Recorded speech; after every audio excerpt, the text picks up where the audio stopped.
말씀을 받들어 읽습니다.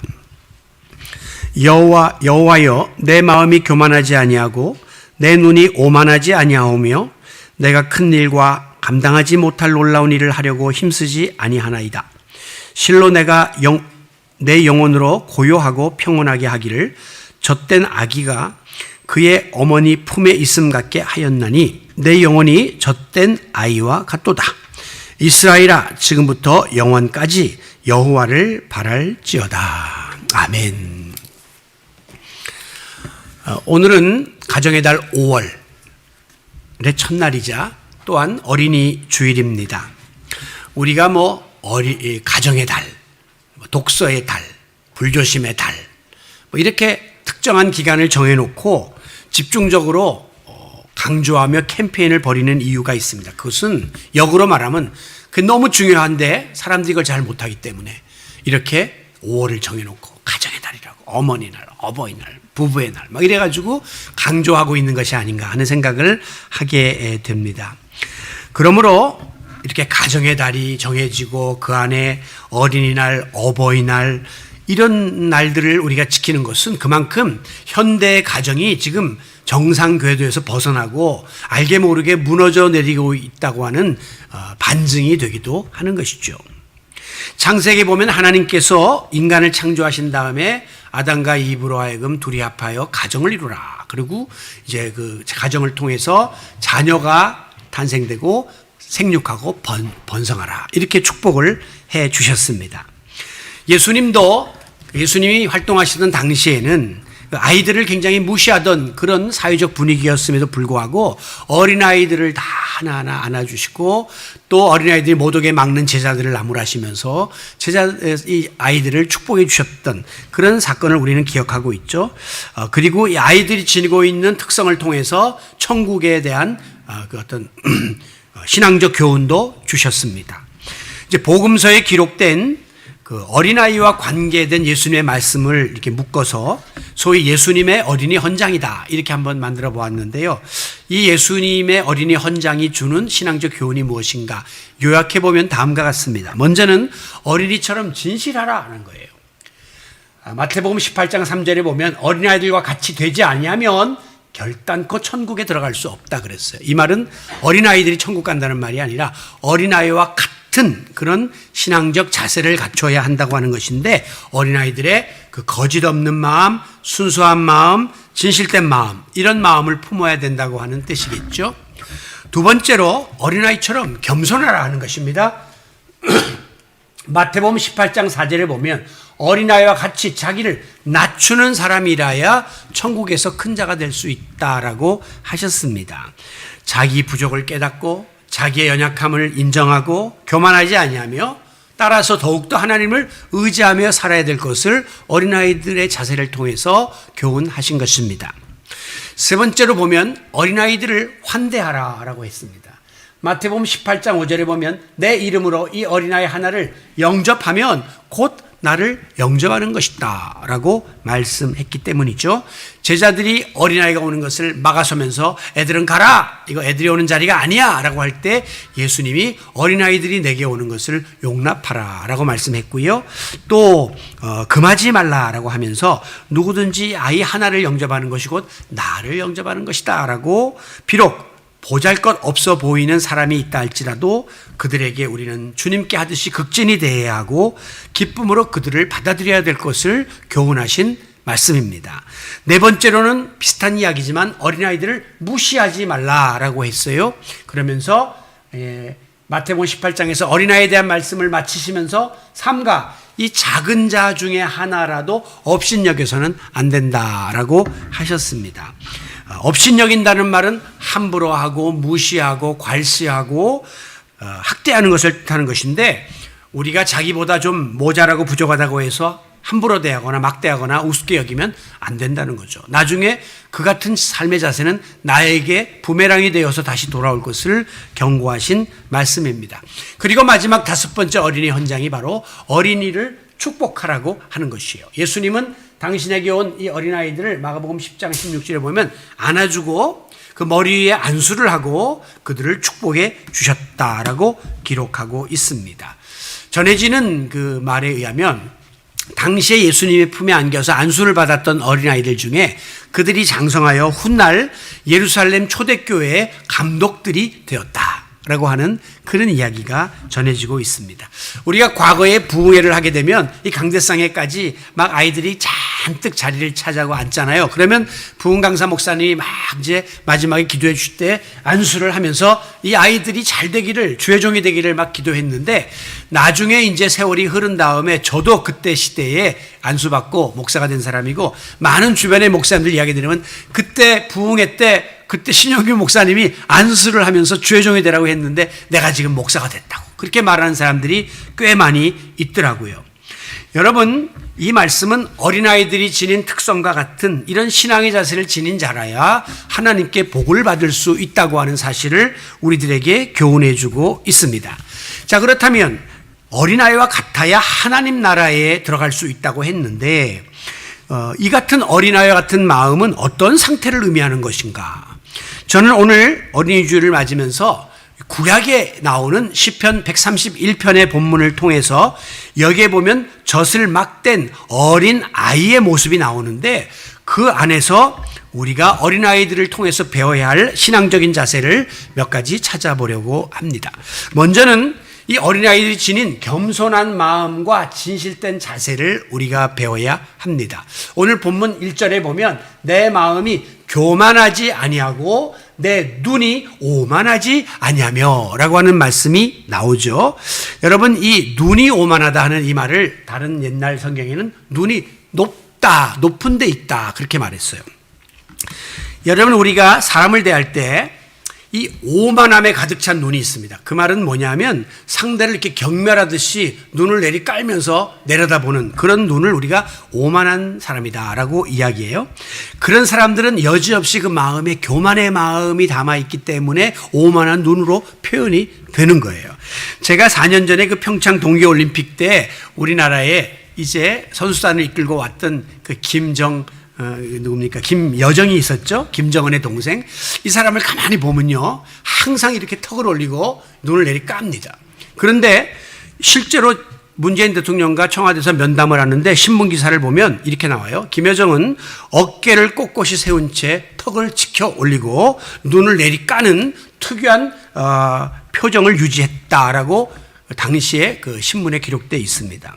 아마도 이 북한에서 최고의 그 백두혈통에서 태어나가지고 최상의 교육과 최상의 대접과 최상의 환경 속에서 자랐으니까 눈에 보이는 게 없죠. 다 자기 밑에 내려다 보이니까 이렇게 성장한 이후에도 표정 속에 다 이렇게 어른을 보든 상대방의 국가를, 원수를 보든 이렇게 마치 내리 까는 듯한 그런 오만한 표정을 가지고 있는 것이 아닌가 생각을 해 보았습니다.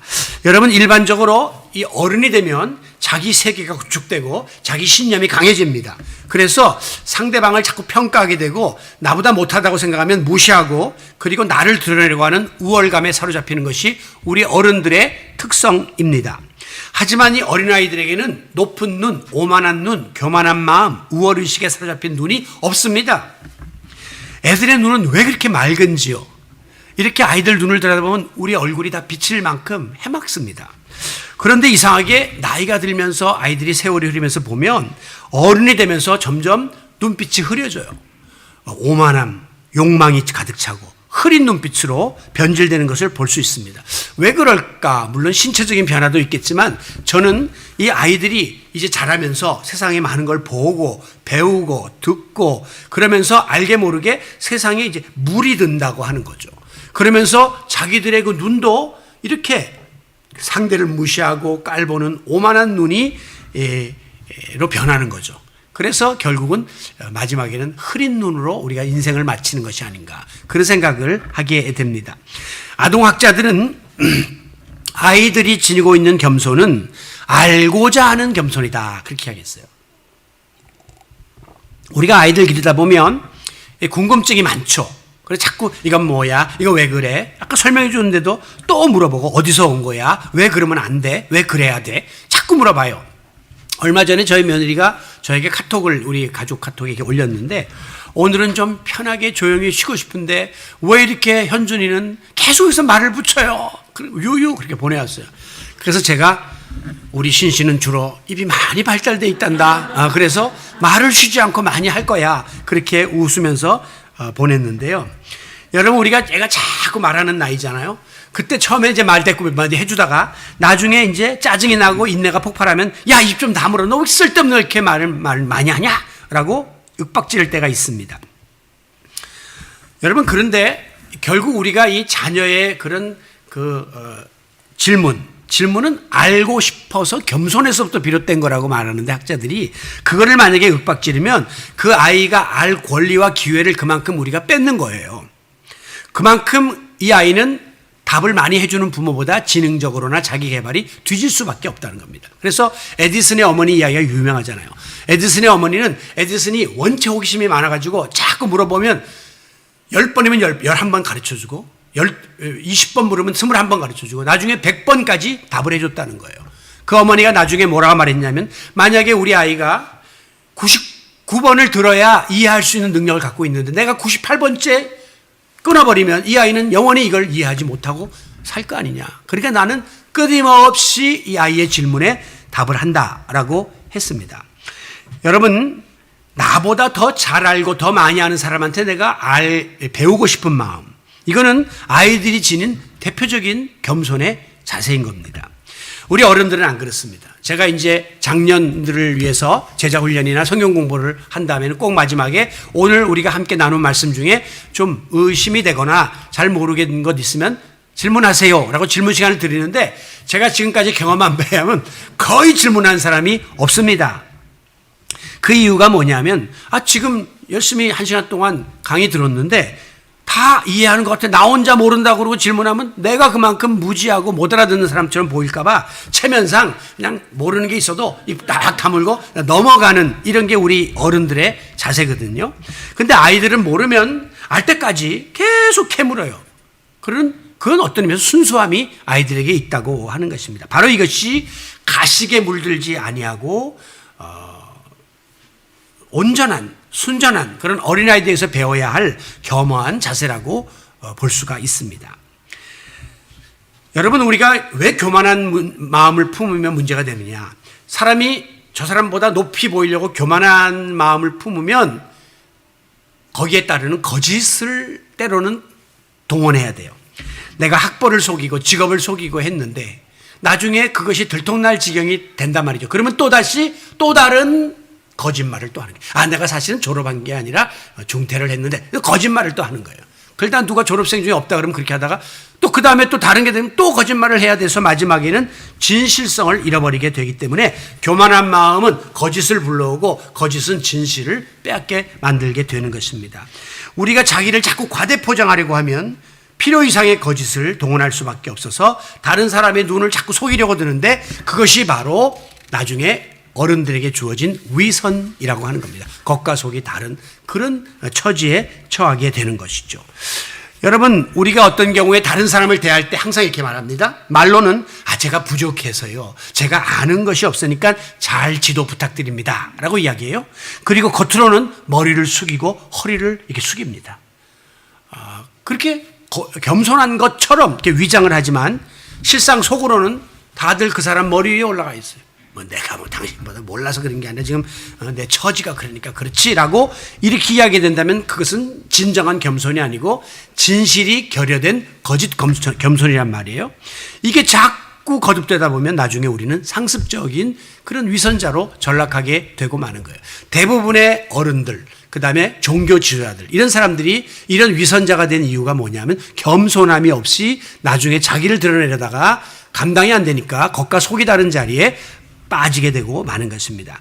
여러분 이와 같은 거짓 겸손은 설령 잘 모르는 사람들의 눈은 어느 정도 속일 수 있을는지 몰라도 불꽃 같은 눈을 가지고 우리의 폐부를 감찰하시는 하나님 앞에서는 가증스러운 교만의 실체가 순식간에 드러난다 하는 사실을 잊지 말아야 할 것입니다. 아무쪼록 어린아이들이 지니고 있는 그 순수함, 그 겸손한 마음, 그리고 정직하고 진실된 자세, 이런 것들을 다시 한번 우리가 배우면서 우리의 마음속에 끊임없이 솟아오르는 교만과 거짓의 유혹을 다스려 나가는 성도 여러분들이 되시기를 바랍니다. 자, 두 번째로 이제 어린아이 같은 마음이 뭘까 이렇게 생각해 보니까 그것은 굉장히 단순한 마음이고 신뢰하는 자세다, 믿음의 자세다, 이렇게 규정할 수가 있습니다. 오늘 본문 2절에도 보면 내가 내 영혼으로 고요하고 평온하게 하기를 젖된 아기가, 갓 젖을 땐 아기가 엄마 품에 있음 같게 함이니라, 이렇게 말했어요. 여러분, 아기가 이제 젖을 뗀 다음에 엄마 품에 이렇게 안겨 있는데 거기에 안겨 있는 아이에게는 걱정, 근심, 염려가 없어요. 지금 풍족히 엄마의 젖을 먹었기 때문에 모든 것이 만족해요. 그리고 그 아기는 그냥 엄마만 믿는 거예요.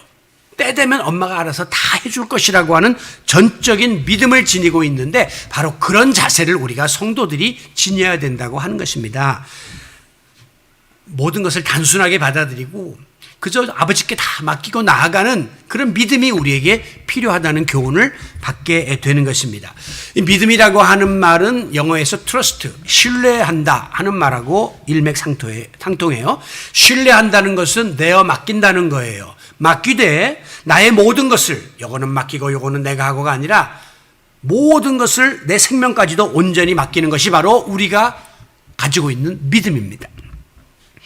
우리 어른들의 경우는 살면서 산전수전을 다 겪고 별의별 사람을 다 만나다 보니까 아무래도 어떤 일 앞에서 이것저것 따지고 계산할 때가 많고 앞뒤를 재보고 특히 상대방을 못 믿고 의심할 때도 많고 그 사람한테 모든 것을 내어 맡기지 못할 경우도 많은 것이 우리 인간이에요. 그래서 사람들은 뭐 물건을 봐도 이게 뭐 가짜인가 진짜인가 보고 자꾸 뭐 국내산인가 뭐 외국산인가 이런 걸 보고 하면서 자꾸 확인하려고 덤벼든단 말이죠. 그런데 아이들은 매우 심플합니다. 단순하고 그대로 믿고 순진해서 그대로 받아들여요. 어떤 때는 너무나 어리석을 만큼 모든 것을 쉽게 믿고 따르고 의지하고 판단해요. 그래서 심지어 과자 사줄게 라고 말하면 꼬임에 넘어가서 유괴를 당하기도 하고, 엄마가 저기서 기다리고 있는데 같이 갈래? 그러면 또 따라간단 말이에요. 또 영화의 액션에 나오면 막 날아다니고 뛰어다니고 하니까 또 흉내내고 울타리에서 뛰어내다가 발목 부러져가지고 또 온단 말이에요. 뭐 이렇게 보물섬을 찾겠다고 뭐 가출을 해갖고 실종되는 애들도 있습니다. 이 개구리 소녀는 30년 전에 집 나갔는데 아직까지 안 와요. 걔들은 보니까 도롱뇽 알을 찾겠다고 5명이서 나갔는데 실종이 됐어요. 뭔가 이렇게 그 아이들이 갖고 있는 것을 이루기 위해서 복잡한 생각을 안 하고 단순하게 생각하고 나갔다가 뭔가 변을 당한 것이 확실해요.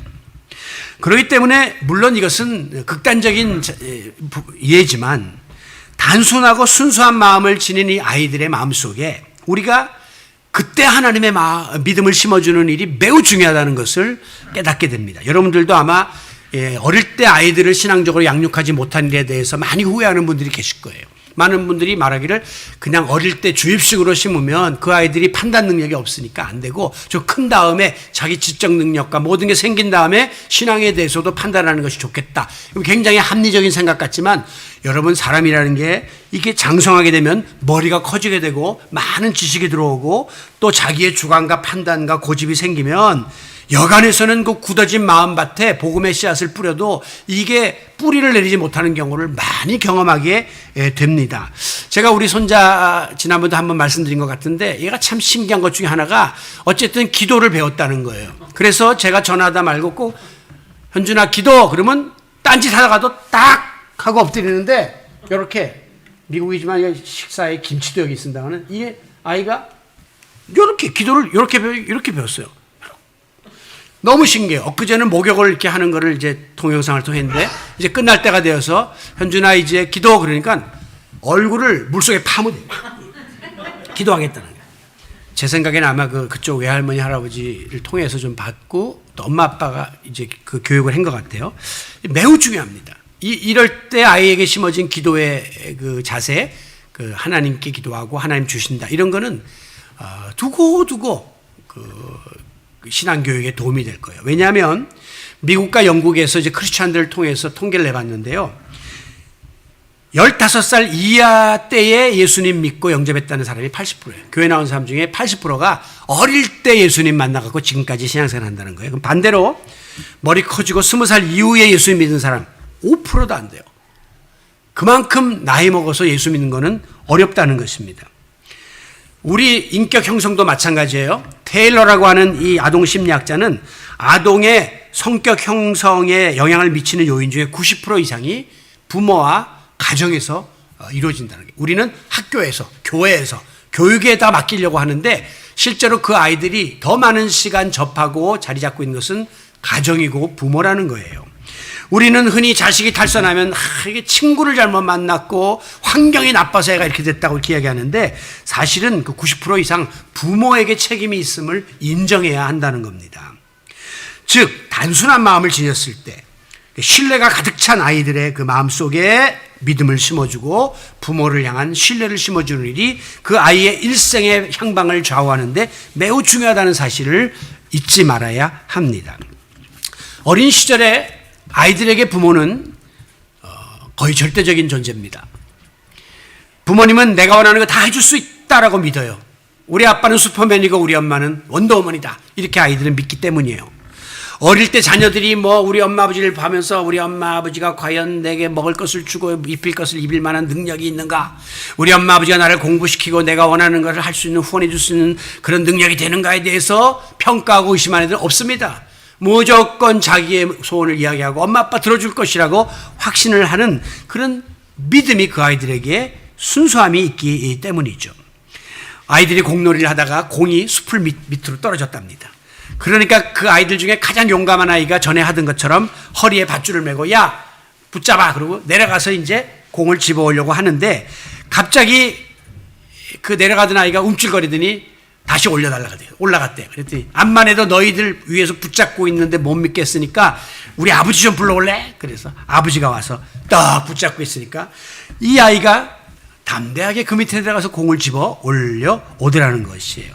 어떤 말씀이 생각납니까? 시편 23편이죠. 여호와는 나의 목자시니 내게 부족함이 없으려다. 하나님이 내 아버지가 되시니 나는 담대하고 자신이 있습니다.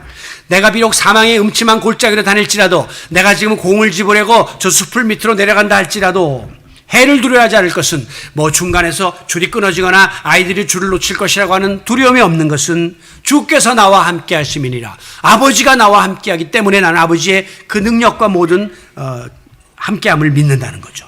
바로 이 다윗의 신앙 고백이 오늘 하나님을 아버지로 모신 저와 여러분의 신앙 고백이 될 수 있기를 원합니다. 아버지가 밧줄을 붙잡아 주기만 하면 어떤 위험도 감수할 수 있다고 하는 이 어린아이의 믿음을 통해서 오늘 나는 하나님을 향해 어느 정도의 믿음을 가지고 있는가를 확인해 보아야 할 것입니다. 아무쪼록 엄마 품에 안겨서 모든 것을 다 맡기고 걱정 의심 내려놓고 엄마를 신뢰하면서 새근새근 잠들고 있는 이 어린아이 같은 이런 단순한 믿음의 자세로 우리는 하나님 아버지께 모든 것을 내어 맡긴 채로 살아가는 그런 순수한 순전한 믿음의 자녀들이 되시기를 바랍니다. 어린아이와 같이 되어야 한다. 어린아이는 어떨까? 마지막에 보면 어린아이들은 희망찬 마음을 가지고 있고 적극적인 자세를 품고 있더라고요. 오늘 본문 3절에서도 이스라엘아, 영적인 자녀인 이스라엘을 향하여 지금부터 영원까지 여호와를 바랄지어다 그랬어요. 바란다는 것은 기대하고 사모하는 것을 뜻하는 것입니다. 즉 하나님만 바라보는 지금부터 영원까지 앞을 내다보는 소망 가운데 살아가야 될 것을 권면하고 있습니다. 여러분, 어린아이들의 마음은 마치 아직까지 아무것도 그리지 아니한 백지장과 같습니다. 그래서 거기다가는 김연아를 그릴 수도 있고 박찬호를 그릴 수도 있고 예를 들면 운동선 손흥민을 그릴 수도 있겠죠. 자기가 원하는 대로 얼마든지 거기에 그림을 그려나갈 수 있는 미래의 가능성과 잠재력이 아이들에게 있다는 것입니다. 그래서 아이들은 가정과 사회와 국가의 보배고 교회에 있어서도 아주 소중한 존재들이 아닐 수 없습니다. 최근에 가슴 아픈 것은 이 우크라이나 전쟁 때문에 아무런 영문도 모르는 아이들이 부상을 입고 죽어나가고 심지어 전쟁고아가 되어서 벌거벗은 몸에다가 기저귀 찬 애기 등에다가 그 아이 이름 생년월일 혈액형 쓰고 또 어디 연락처를 써서 폴란드로 혹시나 가더라도 친척집에 데려다 주세요 하고서는 이별을 하고 생고아처럼 울부짖는 아이들의 모습을 보면 얼마나 가슴이 아프고 괴로운지 모릅니다. 이 아이들은 그 국가의 희망이고 장래의 미래의 그 하나의 그 소망인데, 이 아이들이 어릴 때 이런 상처를 받고 학대를 받고 고통을 당한다는 것은 그 미래에 엄청난 충격으로 다가올 것이에요. 제가 이 미국에 가니까 캄보디아 갱이 그렇게 센 거예요. 갱단들이. 월남 갱단이 옛날에 셌는데 그 다음에 캄보디아 갱이 센 거예요. 이게 왜 그런가라고 생각했는데 보니까 과거에 월남 전쟁에서 그 피 보는 거를, 피를 많이 본 거예요, 애들이. 그 아이들이 장성해서 미국으로 도망왔는데 거기서 그 사람들 해치는 일을 손쉽게 하는 거예요. 그러다가 이제 캄보디아 애들이 들어오기 시작했는데 캄보디아 애들이 세다 그래서 왜 보내? 그러니까 얘네가 그때 크루즈 그 학살 사건 때 가족들 한 가족 중에 죽지 않은 사람이 없을 만큼 어마어마한 사람들이 학살을 당했는데 피를 많이 보는 거를 본 거죠. 그러니까는 총 쏘고 사람 죽이는 거를 우습게 여기는, 이 어릴 때 잠재되어 있는 그런 생각들이 나중에 커서도 돌출되는 것을 볼 수가 있었습니다. 여러분, 이 어린이는 우리 어른들이 품어야 될 기대와 희망의 상징입니다. 아이들은 하고 싶은 게 이렇게 많아요. 되고 싶은 게 많아요. 그래서 물어보면 이거 되고 싶다 하다 다음에 또 저거 되고 싶다 그러고 자꾸 변해요. 바로 이것이 어린아이와 어른의 차이입니다. 우리 어른들은 이미 어느 정도 굳어졌어요. 완숙해졌기 때문에 더 이상 뭘 이렇게 변화를 기대하거나 뭘 잘하거나 소망하거나 그런 게 별로 없는 과거 완료형, 이미 이제 끝난 사람들이에요. 그냥 이렇게 살다 갈래. 이게 우리 어른이에요. 그런데 어린이들은 지금보다 더 성숙한 상태를 이루고자 하는 그런 소망이 있고 미래에 대한 기대가 있습니다. 그렇기 때문에 계속해서 앞을 향하여 나아가는 현재 진행형적 존재가 애들이고 미래지향적 존재가 애들이란 말이에요. 그러니까 아이들은 어디를 가든지 가만히 있지 않고 자꾸 움직여요. 그리고 이렇게 뭘 건드려요. 그리고 꿈틀거리고 힘이 있고 생명력이 있어요. 그리고 어딜 가도 시끄럽습니다. 왜 그렇습니까? 걔네는 계속 앞을 향하여 나가려고 하는 움직임이 있기 때문에 그런 거예요. 우리가 가끔 어른들이 애들 보고 자꾸 애들이 부잡을 떨면 야, 좀 얌전히 있어라. 왜 이렇게 점잖지 못하게 애가 그래? 그렇게 하는데 여러분, 점잖다는 건 뭐냐면 품격이 있고 고상한 거예요. 우리 애들이 품격이 있고 고상해서 이러고 있으면 그것처럼 괴로운 게 없죠. 언행과 태도가 신중하고 함부로 건들지도 않고 말도 안 하고 이렇게 있으라는 거예요. 애들 보러. 젊지 않다는 거예요. 젊지 않게 있으라는 말이 점잖다는 말이라고 어느 분들이 이야기하는데, 애는요 애다워야 되는 거예요. 3살 4살 애들은 소리 지르고 뛸 수밖에 없는 거지, 걔들이 나이든 노인처럼 무게 잡고 앉아서 의젓하게 행동하고 신중하게 하면 보통 고민이 아닙니다. 그것도. 그렇기 때문에 이게 정상이에요. 우리가 학교에서 선생님이 뭘 시키면 애들 보면요, 저요 막 손을 듭니다. 여기저기에서. 시키면 틀려요. 엉뚱한 짓 하면서도 일단 적극적으로 나댄단 말이죠. 제가 어린 시절 굉장히 내성적이었습니다. 지금도 좀 내향적이지만 사람들 앞에 잘 서지도 못하고 말도 못하는 그런 사람이었는데, 어린이였는데 유치원에서 텔레비전에 나간다고 프로그램에 교섭이 와가지고 나가게 됐는데, 저는 그때 바이올린을 배워가지고 그 깽깽이 소리로 반짝반짝 작은 별 깽깽깽깽깽깽깽 이거 하기로 돼 있었어요. 그래서 난 그 연습을 열심히 했는데, 옆에 애가 나와가지고 뭘 계속 율동을 하는데 그게 이렇게 하고 싶은 거예요. 그래서 제가 선생님에게, 선생님 저거 할래요. 그러니까 한번 해봐. 그래서 했는데, 이게 저는 내용을 모르고 그냥 들은 걸로 했는데 뭐라고 했냐면, 아름다운 성탄나무 가지에 여러 가지 괴물이 주렁주렁 달렸네, 이렇게 했어요. 사람들이 다 웃었습니다. 괴물이 아니라 예물, 여러 가지 예물이 주렁. 근데 나는 원고도 모르고 본 적도 없어요. 들은 소리가 물인데 여러 가지 괴물이, 성탄줄에 괴물이 달렸다는 그 말도 안 되는 걸 하면서도 나는 깽깽이 안 하고 그거 하겠다고 그렇게 그 앞에 도전했던 생각이 나서 가끔씩 쓴웃음을 웃습니다. 여러분, 사람들은요 절대 함부로 나대지 않습니다. 어른들은 뭐가 있으면 핑계대고 안 하죠. 몸을 움츠리죠. 왜? 잘못해서 실수하면, 망신당하면 내 체면 깎일까 봐.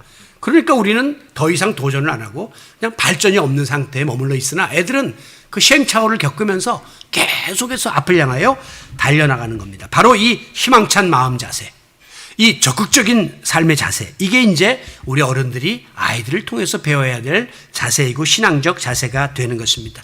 지금 비록 내 앞에 험산줄령이 가로막혀 있어도, 망망대해가 넘실거려도 우리는 희망을 잃지 말아야 합니다. 미래를 향해서 과감하게 도전해 나가는 적극적인 자세를 지켜나갈 수 있기를 원합니다. 그래서 성경 말씀은 항상 할 수 있거든요. 무슨 말이냐? 믿는 자에게는 능치 못할 일이 없다고 우리를 독려하고 있는 것이죠.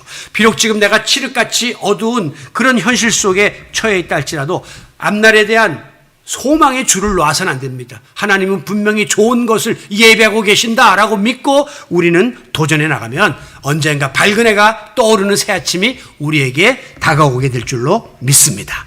오늘의 말씀을 마무리합니다.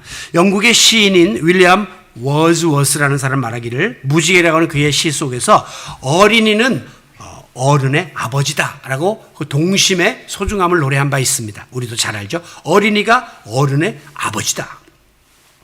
오늘 우리가 가정의 달 5월의 첫날인 이 어린이 주일을 맞으면서 예수님이 어린아이를 데려다가 하늘나라에 들어가려면 어린아이처럼 되어야 한다 하신 이 말씀의 의미가 무엇일까라고 생각하다가 이 아이들이 가지고 있는 마음 자세 그런 그 어떤 특징 이런 것을 우리가 신앙에도 적용을 해야지 이것이 하늘나라의 백성이 될 수 있다고 하시는 말씀으로 이해할 수가 있게 되는 것이죠. 그래서 우리가 세 가지를 찾아보았는데 하나는 겸손의 마음 그랬죠.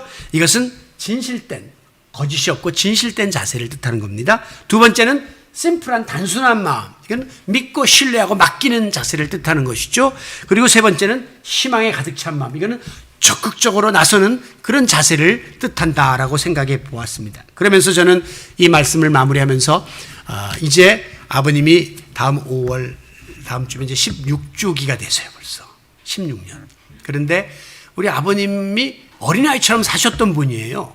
아시는 분들은 아시지만 그런데 어린이 주일날 아침에 세상을 뜨셨어요. 그래서 참 어린이처럼 저렇게 단순하게 사시고 저렇게 겸허하게 사시고 저렇게 희망을 가지고 살다가 어린날 가셨구나 그런 생각을 해보았습니다. 여러분 오늘 우리도 이 땅에 사는 날 동안 이런 어린아이들에게서부터 배워야 할 신앙적 자세를 지니고 살면서 하나님 기쁘시게 하고 많은 사람들에게 인정받는 신실한 주의 자녀가 될 뿐 아니라 장차 하나님 나라에도 부끄럼 없이 넉넉히 입성하고도 남음이 있는 그런 천국 백성들이 다 되시기를 하늘나라의 주인 되시는 예수 그리스도의 이름으로 축원합니다. 존귀하신 아버지 하나님, 오늘 우리는 어린이들에게서 배워야 할 신앙적 자세를 묵상해 보았습니다. 우리가 인생을 오래 살고 또 이렇게 여러 가지 사회적인 세상적인 것에 짓눌리다 보니까 많이 변질되어 있고 또 이렇게 변색되어 있는 우리의 모습을 바라봅니다. 다시 한번 아이들이 가졌던 그 순전한 믿음, 그런 겸허한 자세, 단순한 마음, 또 희망에 차고 적극적인 자세들이 우리에게 회복되어서 우리도 그렇게 삶으로 하나님 나라의 주인공이 되게 하여 주옵소서. 예수님의 이름으로 기도하옵나이다. 아멘. 오늘 우리 어린이 주일을 맞아서 일로 좀 나와보세요. 우리 교회 어린이들을 좀 동원시켰습니다. 그래. 다 왔어. 유찬이까지 왔어요. 여러분 처음 보는 애들이 앞에 봐봐. 엄마, 아빠, 할머니, 할아버지 보세요. 유찬이 좋아요. 목사님 그렇지 예쁘다. 또 우리 벌써 지호가 오늘 보니까 고2가 됐대. 고2. 안 본 사이. 자 이제 가운데 나오세요. 목사님 선물 줄게. 오케이. 자 여기 보세요. 잠깐만. 여기 누구? 교수님. 또 민호 거. 여기는 수빈이 민호 여기 있다. 민호 로봇이야 이거. 찬솔이 거. 야, 이거 로봇. 지호 견니. 지호 연우. 이야 유찬이. 자 우리 어린이들 한번 기도해 줄게요. 나오세요. 목사님한테 오세요. 네, 우리 다 같이 한번 기도하겠습니다. 아버지 감사합니다. 우리 드림교회에서 자라나는 이 귀한 아이들이 믿음으로 잘 양육되게 하심을 감사합니다. 코로나 때문에 많이 단절되어 있었지만 저들에게 심겨진 믿음이 자라서 우리 교회를 이어가는 아름다운 새싹들이 되게 해주세요. 건강과 지혜와 가정의 평안으로 지켜주시고 필요한 모든 것들을 채워주시기를 원하옵고 예수님의 이름으로 축복하며 기도하옵나이다. 아멘. 우리 박수 한번 해주겠습니다.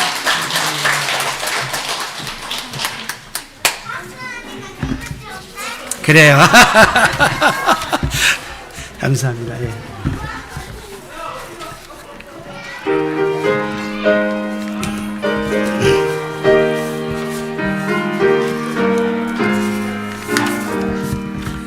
선한 목자 되신 우리 주 항상 인도하시고 푸른 풀밭 좋은 곳에서 우리 먹여주소서. 선한 목자 구세주여 항상 인도하소서.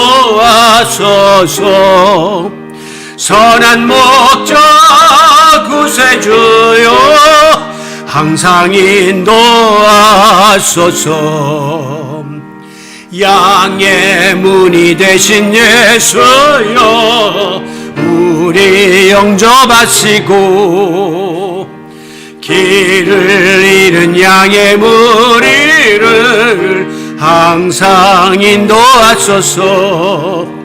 선한 목자 구세주여 기도 들어주소서. 선한 목자 구세주여 기도 들어주소서.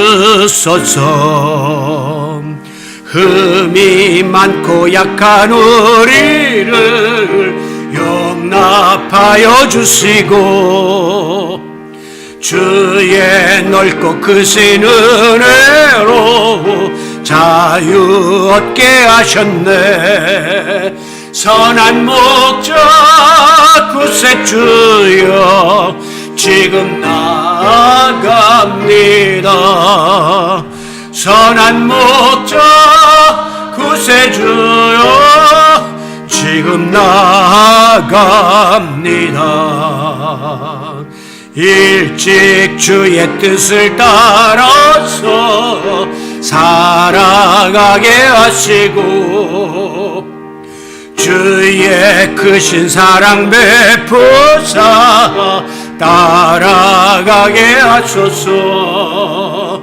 선한 목자 구세주여 항상 인도하소서. 선한 목자 구세주여 항상 인도하소서.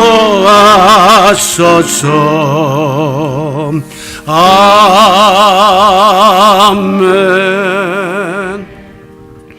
날마다 우리에게 그저 주님의 인도를 따라 살 뿐입니다.